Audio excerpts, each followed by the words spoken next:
Israel का अब अगला निशाना खान यूनुस का कसाई सिनवर तेल अवीव। गाजा में आतंकी संगठन हमास का मुखिया याह्या सिनवर अब इसराइल का अगला निशाना है। इसराइली रक्षा बलों IDF के अंतर्राष्ट्रीय प्रवक्ता ने बताया कि वह और उसका पूरा आतंकी दल सैनिकों की नज़र में है। हमास की नौसैनिक कमांडो इकाई नुकबा का कमांडर बिलाल अल केद्रा, हमास की वायुसेना के मुखिया अबू मुदाद और कमांडो फोर्स के मुखिया अली कादी को मारने के बाद प्रवक्ता कर्नल रिसर्च हेच ने कहा कि अब सिनवर की बारी है।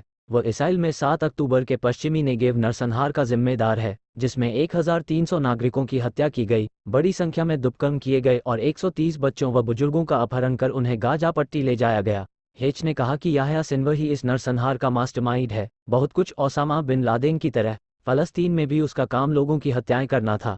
जिन फ़लस्तीनियों को वो इसराइल का सहयोगी मानता, उन्हें मार देता था। इसी से उसे खान यूनुस का कसाई नाम मिला। हम इस आदमी और उसके दल को खत्म करके ही दम लेंगे। इसके लिए अभियान लंबा भी चल सकता है। प्रवक्ता ने बताया कि तेल अवीव के दक्षिण में स्थित शूरा छावनी में बड़ी संख्या में शनिवार से शवों की पहचान जारी है। एजेंसी ओसामा की तरह नरसंहार करने वाले को खत्म करके ही दम लेने की खाई कसम, फिर न हो नरसंहार। ऐसा करेंगे हमास का इंतजाम। हेच ने कहा कि हमास भविष्य में फिर कभी नरसंहार को अंजाम न दे सके। इसराइल ने इस युद्ध का यही लक्ष्य रखा है। उसकी सभी सैन्य क्षमताएं खत्म की जाएंगी। हिजबुल्लाह पर अंतर्राष्ट्रीय दबाव जरूरी। इसराइल की उत्तरी सीमा पर लेबनान से हिजबुल्लाह इसराइल पर छोटे हमले कर रहा है।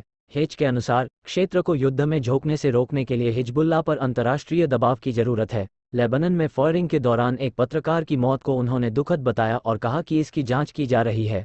7 अक्टूबर से इसराइली सुरक्षा बलों के 279 सैनिक मारे गए हैं। आतंकियों ने 126 नागरिकों का अपहरण कर उन्हें गाजा में रखा है। इनमें 5 साल की छोटी बच्चियां भी शामिल हैं, जिनकी सुरक्षा पर हेच ने चिंता जताई। इसराइल के गाजा पट्टी पर हमले जारी हैं। एजेंसी दक्षिणी गाजा पट्टी में इसराइली सेना के पहुंचने पर हेच ने कहा कि यह धीरे धीरे होगा। हर लक्ष्य को गिराने से पहले गहन खुफिया जानकारियों का विश्लेषण किया जाएगा। इस समय हमास की नोबा यूनिट खत्म की जा रही है। इस यूनिट के आतंकी हमलों में सबसे आगे थे।